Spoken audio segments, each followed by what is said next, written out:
గమనించండి, మళ్ళీ తిప్పేది ఎవరు? అసలు ఏ విషయంలో మనం వెనకకు తిరుగుతాం? ప్రభువు చెప్తున్నాడు అంటే, దేవుడు నాకు సంతోషం లేదు అంటాడు. సంతోషం లేని విధంగా మనం ఉన్నామా?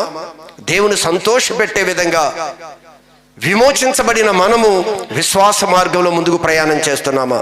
ఒకవేళ వెనకకి తిరిగామేమో, వెనకకి తిరిగే పరిస్థితులు ఏమై ఉన్నాయి, అవి కూడా ప్రభు ఈరోజు మనతో మాట్లాడబోతున్నాడు. అసలు నీ వెనకకి తిప్పేయేంటి? అసలు ఒకవేళ నువ్వు ఆల్రెడీ వెనకకి తిరిగిపోయావేమో, ఒకవేళ తిరిగిపోయి ఉంటే నా ఆత్మకి నిన్ను బట్టి సంతోషం లేదు. ఒకవేళ తిరగబోతున్నావేమో, ప్రభు ఈరోజు ఈ ఉదయకాలం నిన్ను నన్ను హెచ్చరిస్తున్నాడు. ఆయన విమోచించాడు కదా, నీతిమంతురాలుగా చేశాడు కదా, నీతిమంతుడిగా చేశాడు కదా. మనకి ఆయన ముందుంచింది ఏంటి అంటే, ఆయన ముందు మన ప్రయాణం విశ్వాస ప్రయాణం. అందుకే మనిషి రొట్టె వలన మాత్రము కాదు కానీ దేవుడి నోట నుండి వచ్చే ప్రతి మాట ద్వారా జీవింపబడతాడు, బ్రతుకుతాడు, నడుస్తాడు. ఆయన మాట అంత శ్రేష్టమైనది.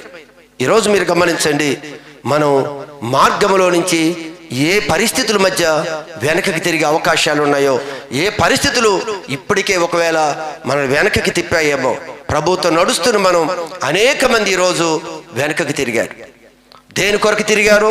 ఏం చూద్దామని తిరిగారు? దేని ప్రేమించి తిరిగారు? ఏది ఆశించి తిరిగారో, ఆశించిన వారు తిరిగారు వెనుకకి.